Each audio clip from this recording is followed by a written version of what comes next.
Baik, kita mulai lagi sekarang di penjelasannya relasi rekursif linier.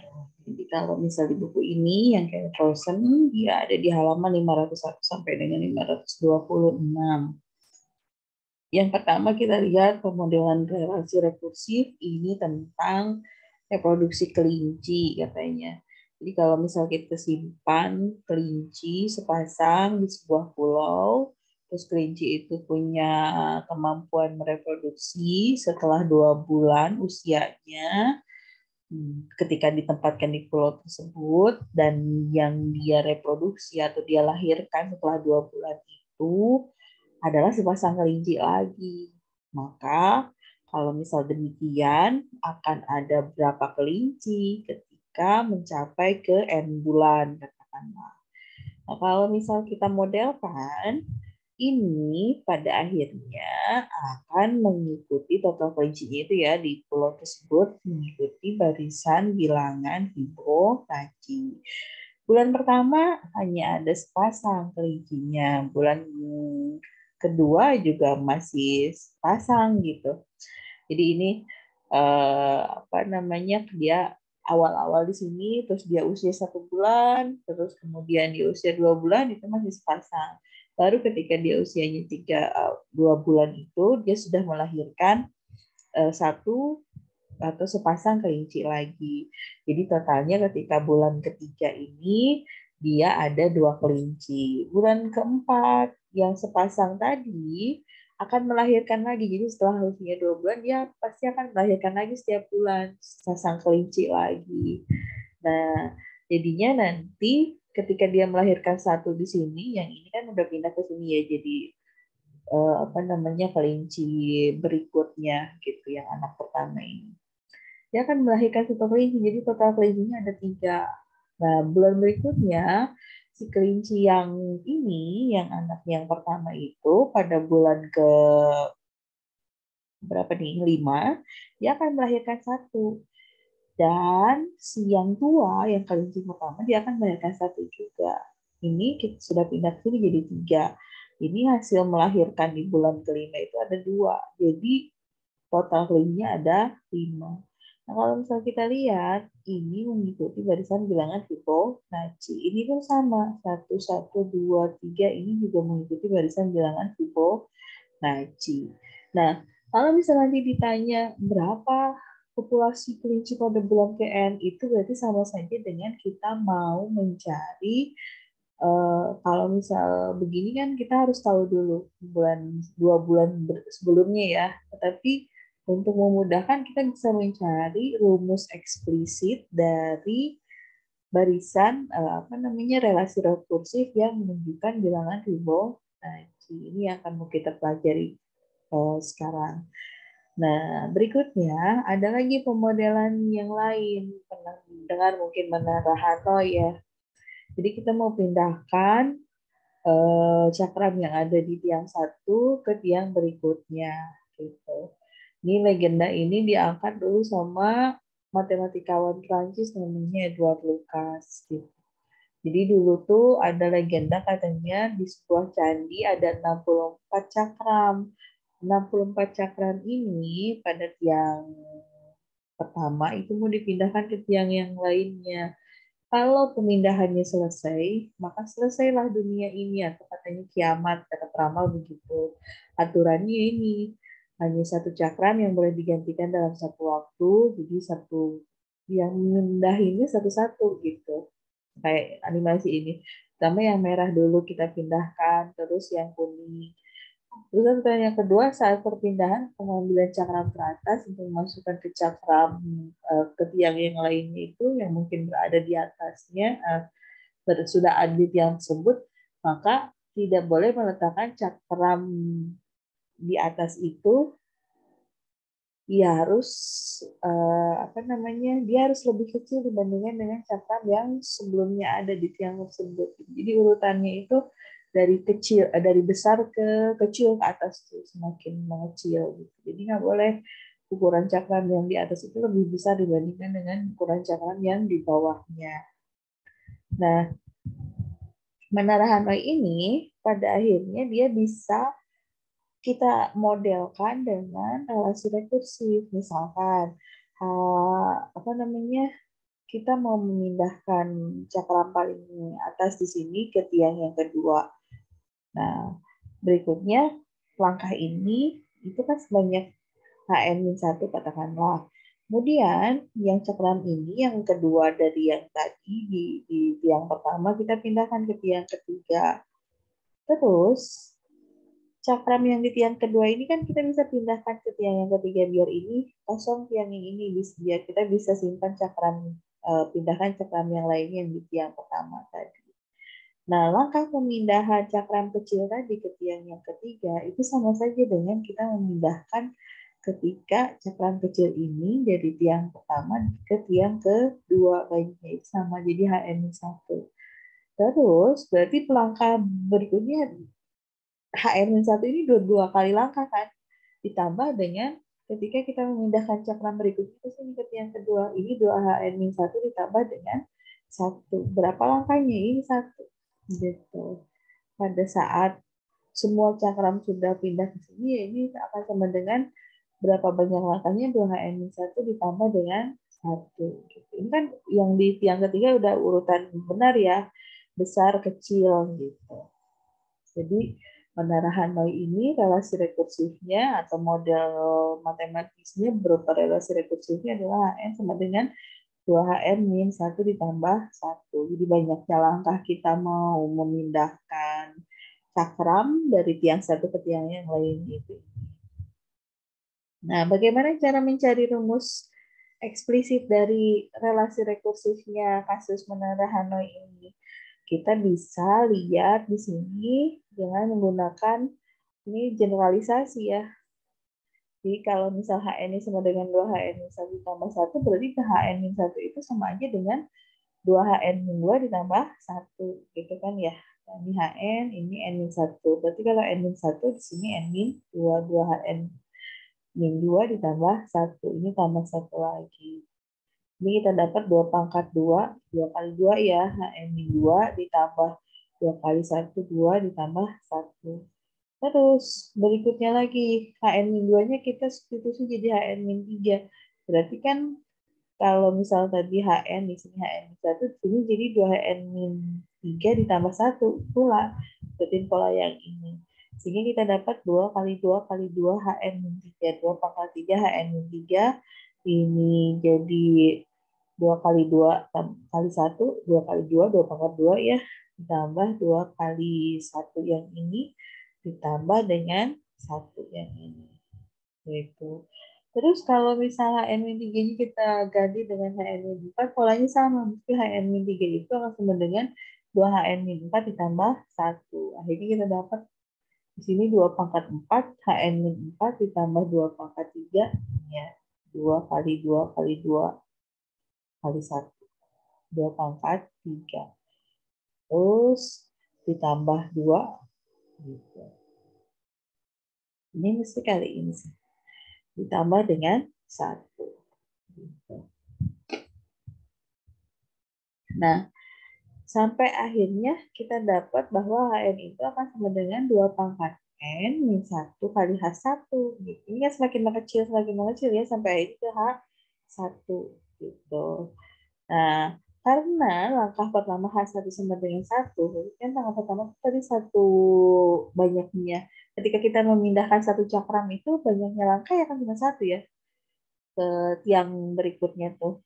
Ini syaratnya H1 sama dengan 1, maka kita dapat HN itu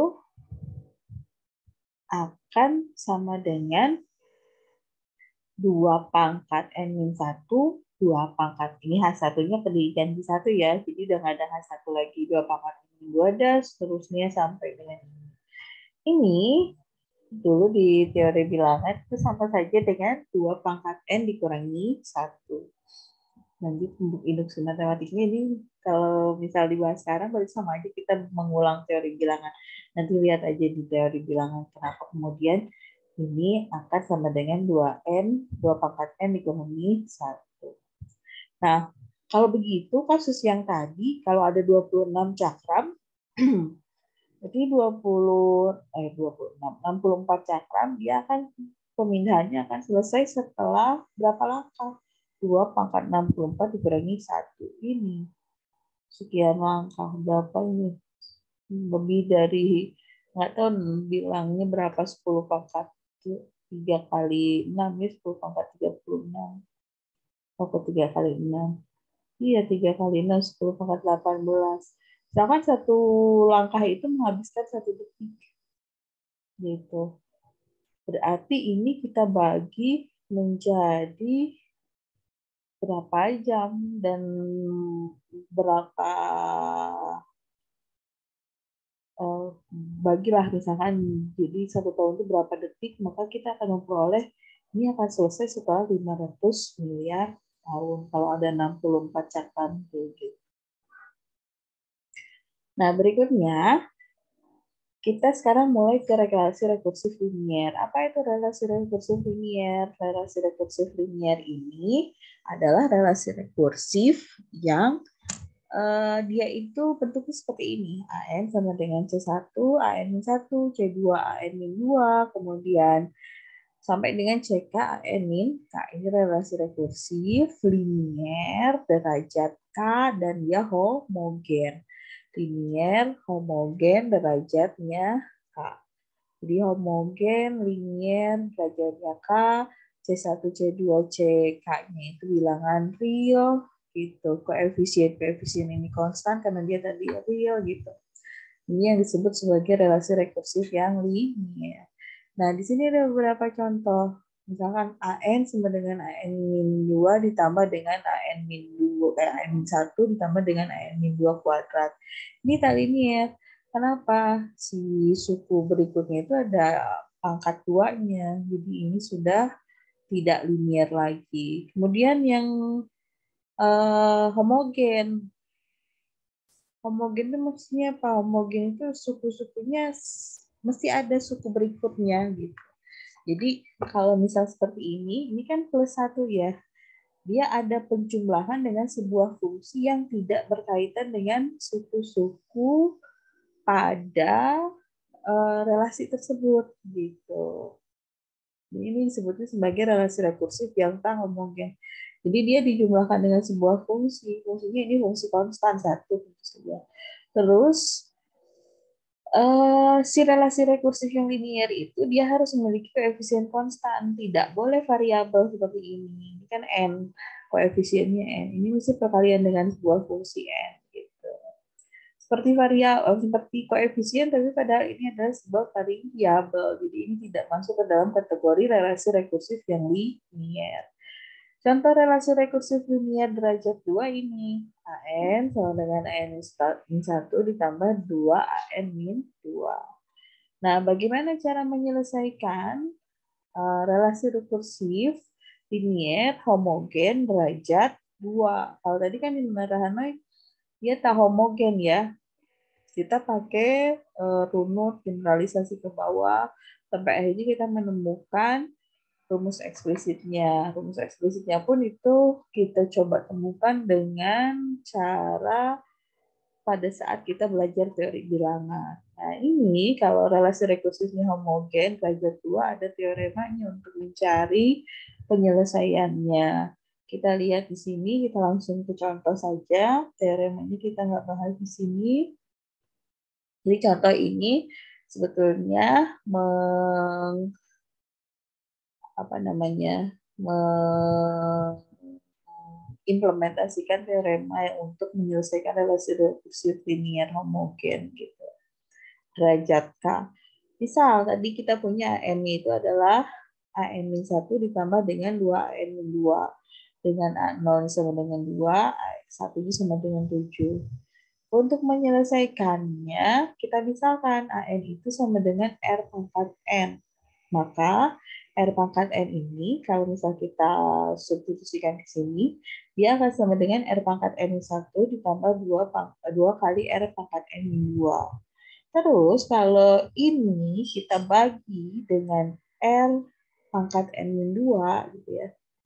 Jadi ini bagi dengan R pangkat N min 2 ini juga dibagi dengan R pangkat N min 2, kan bagi dengan pangkat paling kecil ya. Ini R pangkat N min 2. Maka kita akan memperoleh ini. R pangkat 2, ini N min 1, N min 2. Kalau misal kita bagi, jadinya tinggal R, ini tinggal 2. Nah, ini persamaan kuadrat. Kita bisa memperoleh nilai R-nya dengan cara memfaktorkan. Diperolehlah R-nya sama dengan 2 atau R-nya sama dengan negatif 1. Sehingga nanti rumus eksplisitnya itu kita kembalikan lagi ke sini. Penjumlahan dari pemisalan tadi. R pangkat N dikalikan dengan kombinasi linearnya ya. X dikali R pangkat N ditambah Y dikali R pangkat N. Kenapa kombinasi linear? Karena R-nya di sini ada 2. Yaitu 2R yang memungkinkan untuk menyelesaikan si relasi rekursif ini. Jadi kita ambil kombinasi linearnya. Nah, kombinasi linearnya ini nanti kita bisa cari nilai koefisien X-nya ini. Ini koefisien ya, sebetulnya si X itu bukan variabel yang seperti halnya kita kalau di sini posisinya gitu. Nanti kita bisa tentukan ini sebuah koefisien dari 2 pangkat N, Y ini koefisien dari negatif 1 pangkat N. Nah, dari mana? Dari syarat awal tadi. Gitu. A0-nya kan tadi sama dengan 2, A1-nya sama dengan 7. Kalau misalkan A0 itu, berarti kan 2 ini akan sama dengan ini A0 ya. X dikali 2 pangkat 0, si N kita ganti 0, ditambah dengan dikali min 1 pangkat 0. 2 pangkat 0, 1, min 1 pangkat 0 juga 1. Jadi X tambah Y sama dengan 2. Kita dapat persamaan yang pertama. Kemudian untuk A1 yang sama dengan 7, kita substitusikan si satunya ini ke N yang ini ya. N ini 7 itu akan sama dengan X pangkat X kali 2 pangkat 1 ditambah Y kali negatif 1 pangkat 1. Ini 2X min 1Y ya, satunya kita udah tulis di situ. Jadi min Y sama dengan 7. Eliminasi, kalau misalnya kita eliminasi Y berarti ini dijumlah ya. Jadi 3X sama dengan 9. Dapat X-nya adalah 3. Kalau X-nya 3 ditambah berapa supaya sama dengan 2? Berarti Y-nya adalah negatif 1. Dengan demikian, rumus AN-nya itu, ini si X-nya kita ganti jadi 3, kemudian Y-nya kita ganti jadi negatif 1. 3 kali 2 pangkat N dikurangi negatif 1 pangkat N. Jadi kita dapat penyelesaian relasi rekursif linear derajat yang adalah ini. Ini rumus eksplisitnya. Nah, berikutnya, bagaimana kalau relasi rekursifnya itu tidak homogen, sama kayak tadi menara Hanoi. Kalau ada fungsi seperti ini, relasi rekursifnya menyelesaikannya atau mencari rumus eksplisitnya bagaimana? Kalau tadi kan menara Hanoi enak, ininya berupa konstan ya, tapi kalau misalkan dia berupa fungsi, katakanlah ini polinomial N derajat 1, berarti kan fungsi dalam fungsi N. Bagaimana cara menyelesaikannya? Pertama, kita cari penyelesaian yang secara homogen dulu. Jadi kita kalau mau mencari penyelesaian homogen, kita bisa kan AN-nya itu sama dengan R pangkat N.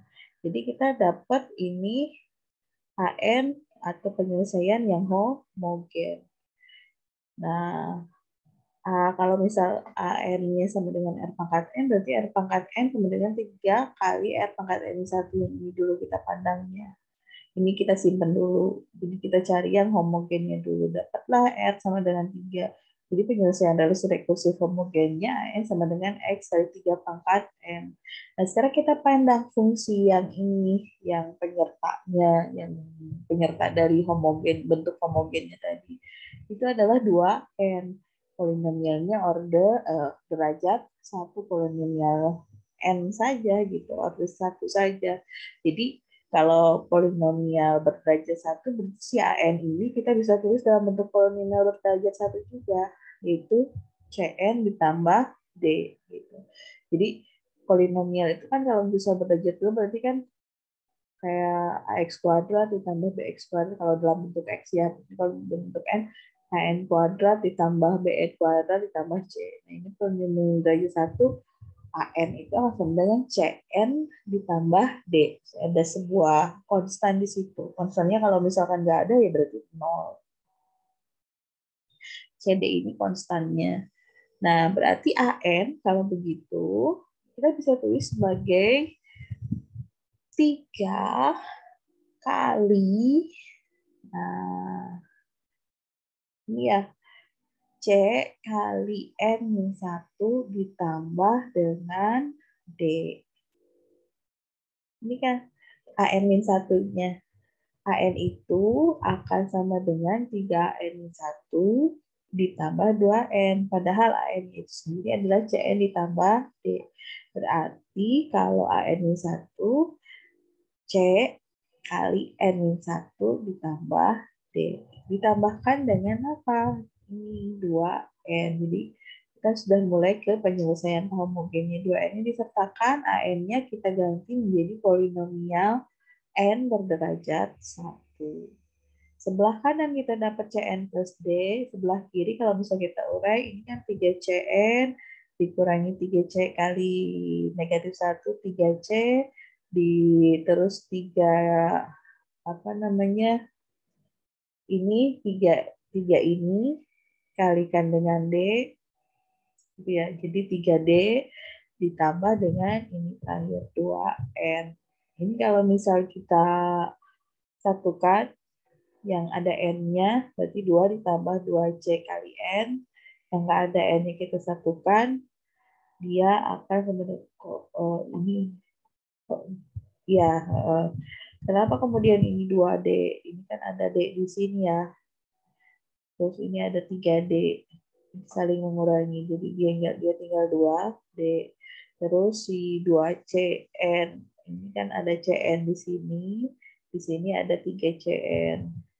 3CN kurangi 2CN, jadinya 3CN kurangi 2CN, 3CN kurangi CN, jadinya 2CN. Gitu.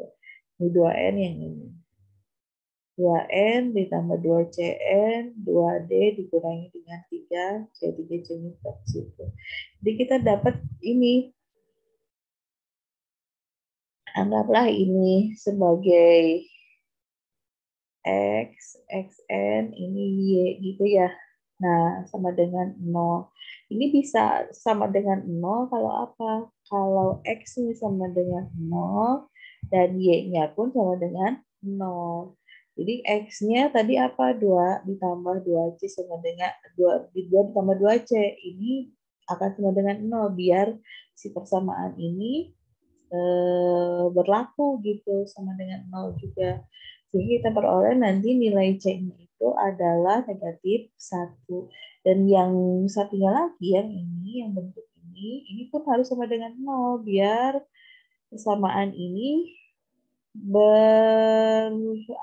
terdefinisi gitu, berlaku gitu. Ininya harus 0, ini pun harus 0. Kalau ini tidak 0, ini yang 0, ya tidak 0 nantinya. Gitu. Jadi dua-duanya harus 0. Jadi kita peroleh C-nya sama dengan negatif 1. Karena C-nya di sini negatif 1, tinggal kita substitusikan ke sini, ini udah 0. Kita dapat nilai D-nya adalah negatif 3/2. Jadi penyelesaian homogennya apa? Balik lagi ke sini bentuknya. N itu sama dengan Cn ditambah D. C-nya negatif 1 kali N ditambah D. D-nya negatif 3/2. Ini adalah penyelesaian homogennya. Jadi ini, nah ini AN yang tidak homogennya. Nah, penyelesaian relasi rekursi keseluruhannya ini berarti yang homogen ditambah dengan yang tidak homogen. Yang homogennya tadi X3 pangkat N, yang tak homogennya ini negatif N dikurangi 3/2. Terus kita punya syarat di awal, A1 sama dengan 3. N-nya kita substitusi jadi 1 ya. Dari 3 sama dengan X pangkat 3, X pangkat 3X kali 3 pangkat 1 ditambah dengan negatif 1, X-nya kan kita substitusi 1 ya, dikurangi dengan 3/2.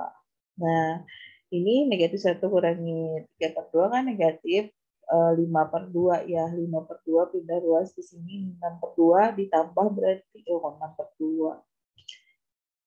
Iya, 6/2 jadinya 11/2. 5 tambah 6 sama dengan 3X. Berarti X-nya adalah 11/6. Jadi penyelesaian rekursifnya berapa berarti? Atau apa? Ini. AN sama dengan si X kita ganti jadi 11/6 kali 3 pangkat N ditambah dengan negatif N dikurangi 3/2. Ini adalah penyelesaian relasi rekursif yang tak homogen dengan fungsi penyertanya adalah polinomial order 1. Kalau polinomial order 2 bagaimana? Ya ininya tidak lagi Cn plus D, tapi si Cn kuadrat plus Dn plus E. Nah, gitu. CDE-nya itu konstan. Nanti syaratnya masih tidak hanya satu, ada 2. Oke, ini tentang penyelesaian relasi rekursif. Nanti tugasnya atau latihannya coba tentukan penyelesaian relasi rekursif untuk bilangan Fibonacci dan beberapa relasi rekursif yang ada di sini. Baik, selamat belajar semuanya. Sampai ketemu lagi minggu depan.